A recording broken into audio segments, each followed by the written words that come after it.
Okay, start of day 6. We're just down to the shops. I've got a little shopping list of some vegan ingredients that I'm going to need to create some recipes later on today. So we're doing a little bit of shopping to see if I can find them locally, see how easy they are to get. I'm after some vital wheat, some nutritional yeast, and there's one other thing, some chickpea flour as well. So let's see how we get on looking for those. So again, we're in the town centre and we're looking for ingredients. We've been quite successful so far.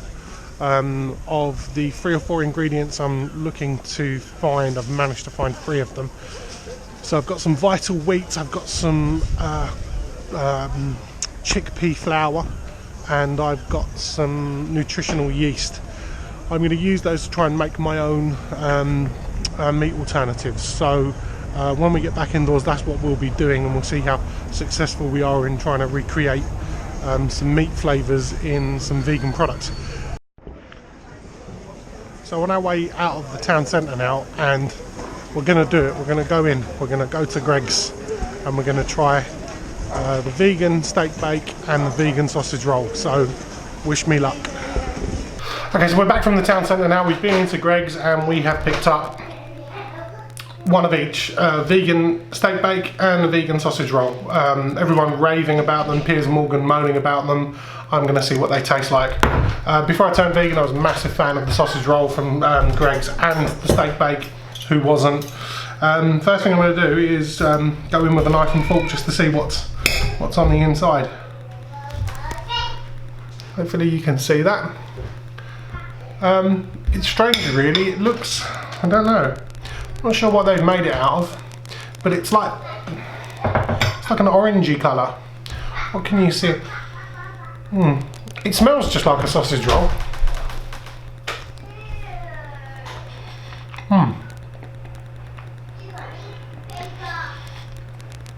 Yeah. They've not done bad with that.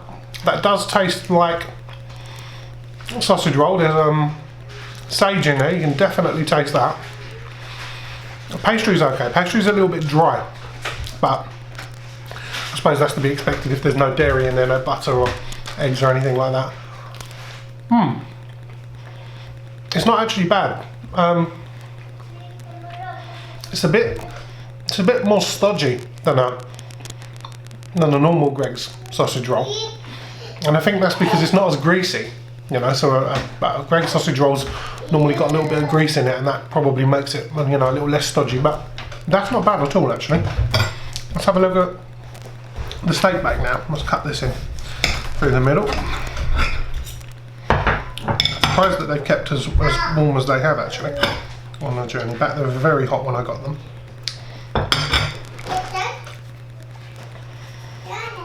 There we go.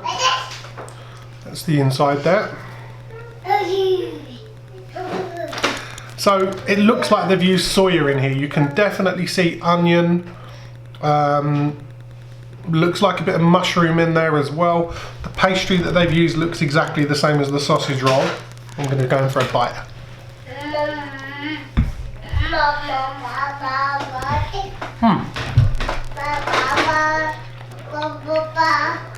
Not bad. Flavours are there. Texture's not right at all. You know, it's quite. It's like it's that thing I was talking about earlier in the week with soya. You know, it's just a bit unusual. Flavours are definitely there. Not bad at all. I can see why people are buying them. I can see why people that aren't vegan are even giving them a go. I don't know in terms of the calorie count whether they're healthier or even worse for you. I'm not sure, but you know, they don't taste too bad at all. Quite impressed with those. Okay, so for cooking today, what we're going to be making is a meat substitute called Seitan. It's made out of wheat gluten and makes a really good meat substitute. The burger I had the other day when I was out and about was made out of Seitan.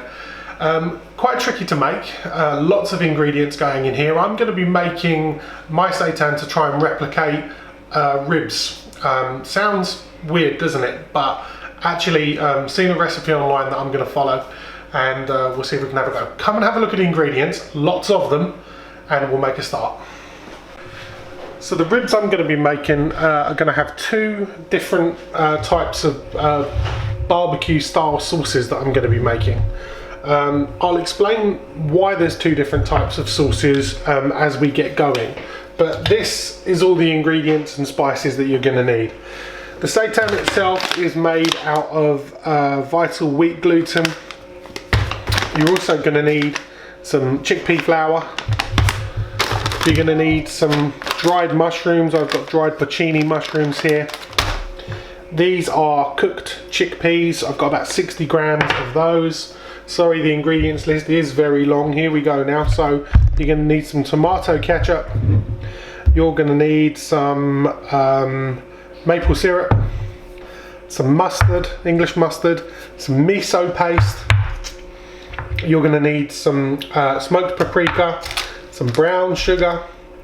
You're going to need some easy garlic, or all garlic cloves, whatever. You're going to need some allspice, fennel seeds, chili flakes, tomato puree, some soy sauce. I've got some liquid smoke here. I've got a red onion, and I've got a vegetable stock pot. Lots and lots of ingredients. Let's make a start with the first sauce that we're going to use, and that's going to be quite a basic barbecue sauce. Okay, so what we're going to prepare first of all is our barbecue sauce, which is going to sit over the top of these vegan ribs. Constituent ingredient is tomato ketchup. You could always make your own tomato ketchup, but I find that a bit of a pain in the backside. So I've got quite a bit of it here. And we're going to put quite a lot in there. There's about a cup worth of tomato ketchup. Now we're going to go in with some English mustard. Quite a lot of English mustard. 2 nice big teaspoons there. Mind my hands, excuse my fingers, they are clean, I promise. Let's put that over here. So that's our mustard and that's our ketchup. What we're now going to go in there with is some, and I didn't include this on the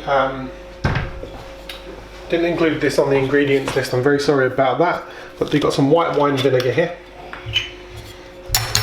3 tablespoons of that. That's probably 2 already. There we go. Notice I'm using a different spoon pretty much every time. I know it adds to the washing up, but you don't want to cross-contaminate these ingredients. You don't want to get the spoons in the different pots. We've also got some balsamic. A couple of drops of that. We want a few drops of our liquid smoke here, which literally, you know, does what it says on the tin. It just adds a smoky flavour to this sauce. A few drops of that. About a tablespoon. And now we've got some soy sauce. I'm doing this by eye, but it's about a tablespoon as well. Now we want to sweeten this up a little bit. So 3 spoonfuls of fine light brown sugar. That's what I'm using. I find it dissolves nicely. And then we want a teaspoon of cumin, teaspoon of ground allspice. Make sure you put the right lids back on the right spices. And then finally, a nice spoonful of garlic. Now what we do is give it a bit of a stir. Just make sure all of those ingredients work their way in quite nicely. This smells brilliant already. This works as a decent barbecue sauce for any occasion really. Nice and sweet, quite peppery as well because you've got that English mustard in there. But essentially what we're going to do is set this to one side now. This is the sauce that our ribs are going to cook in. What we need to do now is create our wet ingredient for the seitan. And we're going to do that next. Okay, so we're going to now mix our dry ingredients together. And our two dry ingredients are our vital wheat gluten, and we're going to have about 270 grams of this. And then we've got this chickpea flour. We want about 30 grams in there, so that's easy. We'll just make sure this adds up to 300 grams. You don't need too much.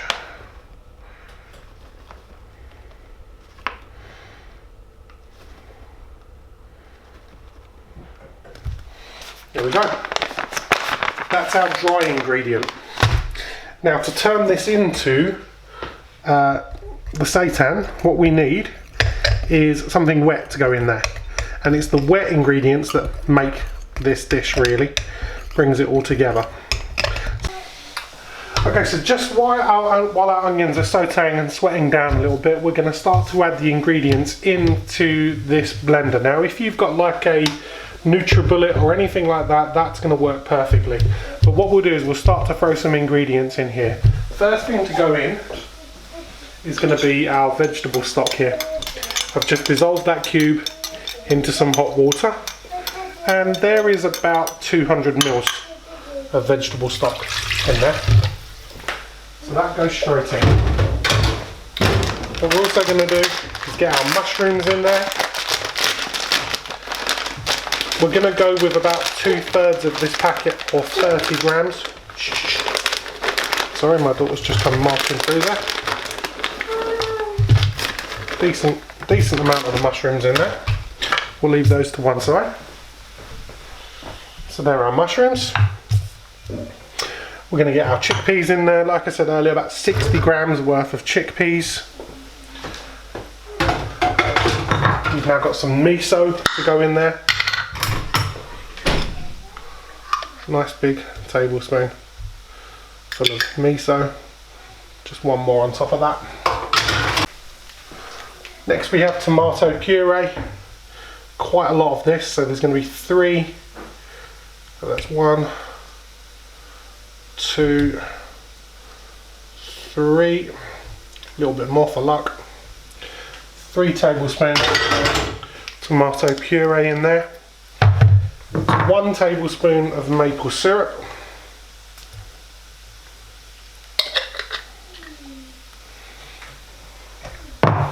It's 3 teaspoons. Always have to be careful that you don't confuse the two. 3 teaspoons of smoked paprika. I'll be honest with you, that's probably the entire contents of this tin. I've probably not quite got enough smoked paprika. I might just top that up with a bit of a normal paprika, I think. Yeah, I'll do that in a second. So paprika. Now we've got some fennel seeds.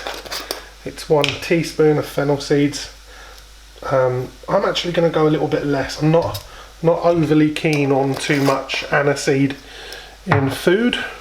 We've got some allspice, and again I'm going to half the amount of allspice that we put in there because there's already quite a bit in the barbecue sauce. And then we've got some chili flakes. Let's take the top off of that, that'd be much quicker. Again, about ½ teaspoon of chili flakes. We've got our liquid smoke again. Beautiful, you can't go wrong with smoky ribs. Perfect. And then finally we're going to have some garlic. I'm going to use up the rest of this lazy garlic. There's probably about, you want about 2 cloves worth of garlic in here. If you go a little bit over, it doesn't matter. If you go a little bit under, it doesn't matter. And then the final ingredient in here, straight out of the frying pan, is going to be our lightly sweated down and sauteed red onion. Food processor comes over, we give this a blend.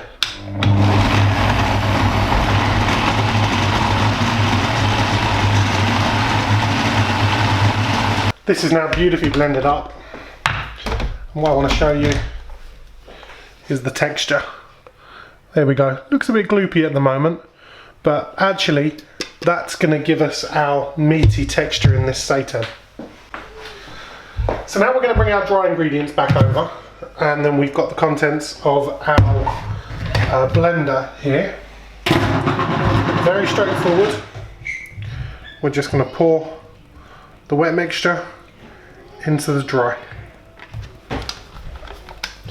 Make sure we get it all out.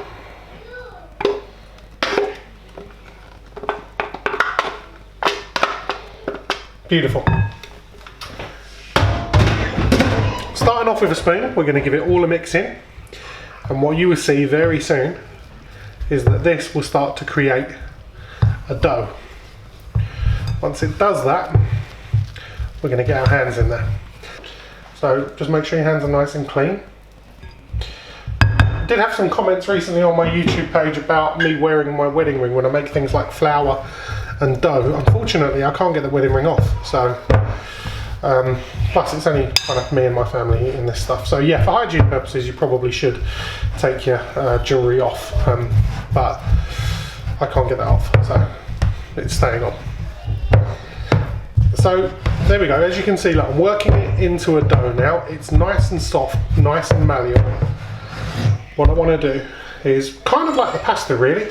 Get the whole contents of the bowl out onto my board here and just start working it in.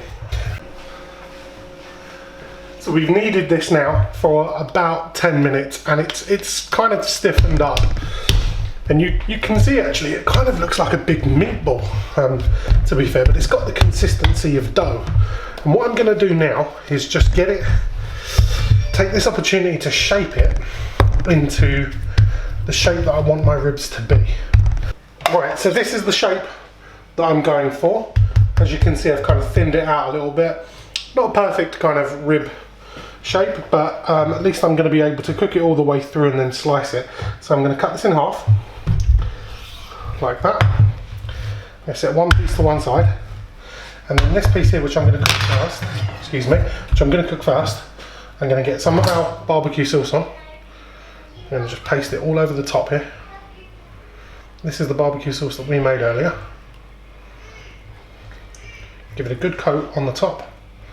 And then we're going to take this over to our griddle pan, which we've got heating up over there. And we're going to griddle this off to get some beautiful lines on this. So we've got our griddle nice and hot. I've got some olive oil in there, which we know burns at quite a low temperature. Oh yeah, that's what we want. So come up and just take a little look at this. Look at those griddle lines coming out on there. You know, this is crisping up like a piece of meat. I've never seen anything like it before in my life, let alone tasted it. It's just behaving like a piece of meat. It moves like a piece of steak on here. You know, it's got the smells and I presume the flavours of meat. I hope it's got the flavours of meat. If it tastes as good as it smells, we're going to be in for a real treat. Let me try turning this around. Wow, that is a really good sear. I'm happy with that. I'd be over the moon with that if that was a steak. I'm just going to sear it on this side a little bit more, then we're going to get the next one in here and I'll show you what we get up to next. Just check this out, people. Look how that's turned out. It's remarkable. Honestly, I'm shocked at just how much that looks, feels and behaves in a pan like meat. Next stage for this is to get the rest of our barbecue sauce, and we are literally just going to pour this all over the top of this seitan, and then this now goes in the oven on 160 degrees for 2 hours. So it's low and slow, like you would ribs. And then after an hour, we're going to turn them over just to make sure that both sides of this kind of fake meat get a decent cooking time. So our cauliflower side dish, really simple this. What we're going to take is half a large cauliflower, or as much as you need really. We're going to break it down into slightly smaller pieces, just like that. We're going to get some olive oil, to give it a quick coat of olive oil. We're going to get some seasoning, and the seasoning I'm using today is, we'll start off with some simple black pepper. And here I've got some Cornish sea salt, but this is smoked sea salt. Beautiful. Cornish smoked sea salt. I've got some harissa spices, which you would normally associate with lamb, but I'm going to put just a little dash on here. Keep these spices handy because we will still need them. We are going to double up on the spices going in here. And I've got some steak seasoning. Lots of people make cauliflower steaks, so I'm just going to add a little bit of the steak seasoning, which is predominantly garlic, onion and pepper to these. A little bit of a toss around in there. So we've stuck a little bit of oil in a pan here. I've also thrown a small piece of a small piece of cauliflower in there, just to make sure it's at the right temperature. And then we get our cauliflower in there. Give it a roll around. Let the oil in the pan do the work. Let it get some colour on there. Let the spices just start to take hold of this.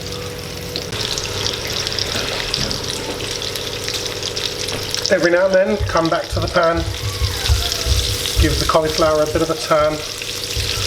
Again, I told you, keep the spices to hand. If you find a piece of this cauliflower that doesn't have any of that spice mix on it, get those spices back over here. As you can see, we've got a couple of sections there which don't have the spices on them. Don't be shy with this. Cauliflower's quite a decent taste, but it's relatively bland, so you're going to want to spice this up quite a bit. While our cauliflower's over there cooking, I just came to mind, I've got some leftovers in the fridge of my chili con carne. I'm going to make a vegan stuffed chili pepper. You may think I'm going a bit overboard with the food tonight, but actually I'm really enjoying trying out some new things here. And actually, Jane, my wife, might try some of this, so I'm really hoping to impress. This week's been a bit tricky, really. We've kind of not eaten, well, we've definitely not eaten the same food, and we've not really eaten at the same time. So it'd be nice to have something that we can share. So what I've done there is I've just got my knife, I've cut a very tiny little sliver of pepper off of the bottom here so it stands up quite nicely. I've cut the top off and I've taken as much of the yellow and seed out inside. You don't have to worry, it doesn't have to be perfect. This is going to cook in the oven with the cauliflower. I'll show you how we're going to load that up next. So here we go. I'm going to start off with a spoonful of vegan chili. I'm going to push this right down inside the pepper. I'm going to get a teaspoon.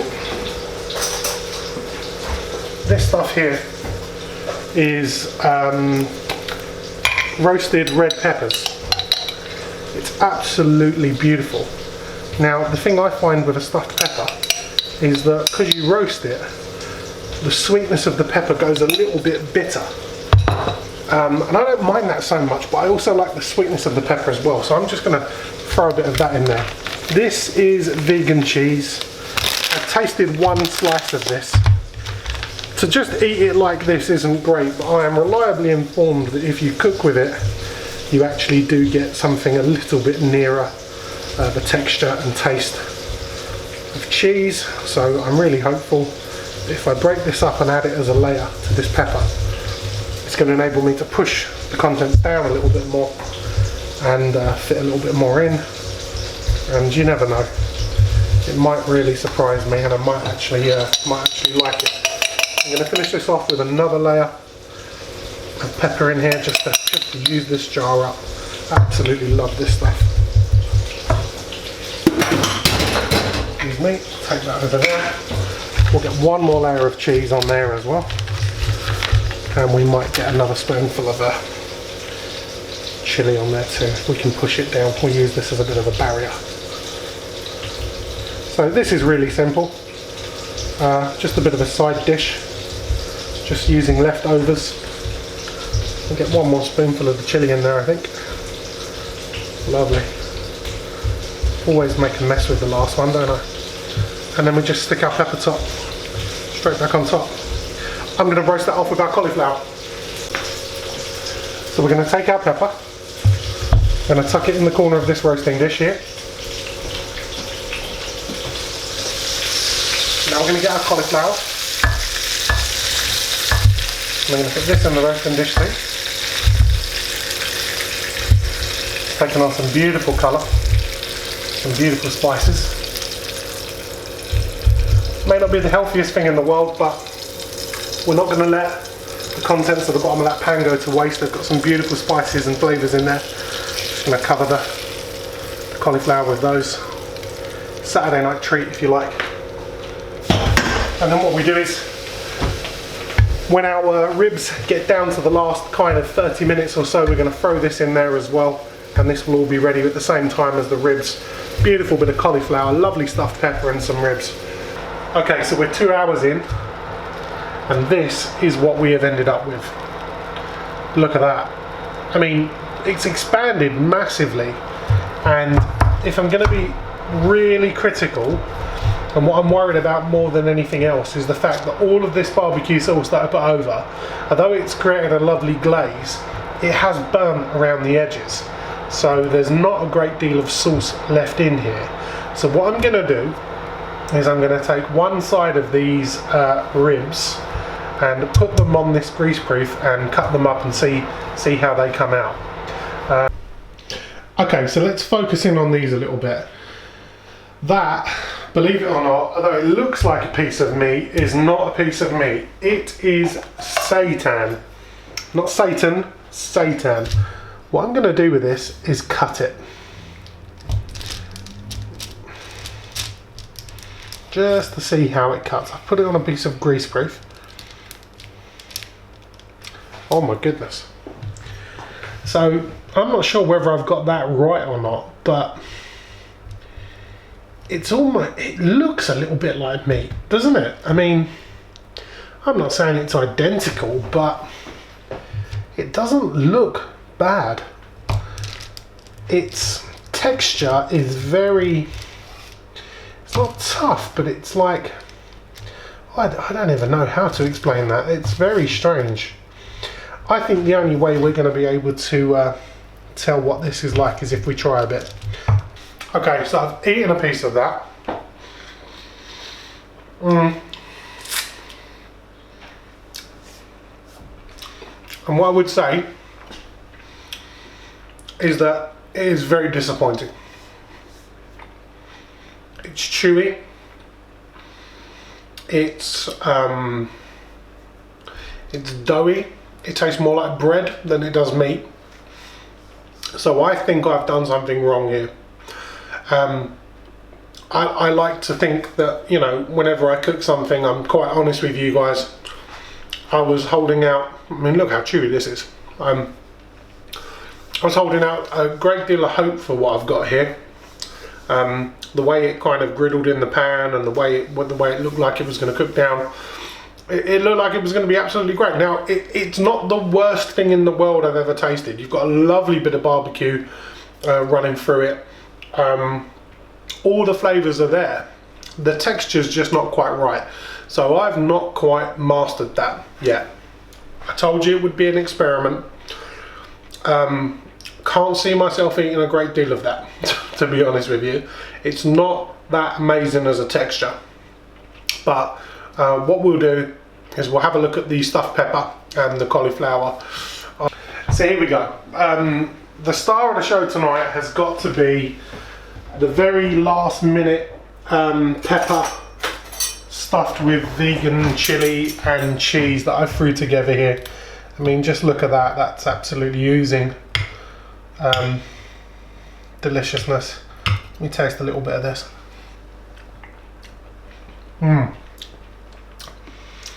Dare I say, even the vegan cheese tastes pretty decent in there. And look at this charred and roasted cauliflower. Really good. All of that. I'm going to eat all of that. It's all going to go. This here, I'll probably give it another taste, but hasn't worked out the way I wanted it to. So, a little bit disappointed. Okay, so today has been quite a long video. I'll apologise for that, but actually yesterday's video was quite short. What are we going to talk about? So let's start talking about the positives. Let's not focus too much on the negatives. We had enough of that yesterday. The positives are roasted cauliflower. Wow, absolutely superb. I've had roasted cauliflower before. What I've normally done with roasted cauliflower is put the oil on it and then stick it in the oven with a bit of curry powder. Those harissa and steak seasonings that we stuck on there were absolutely superb. It's one of the best things I've had this week.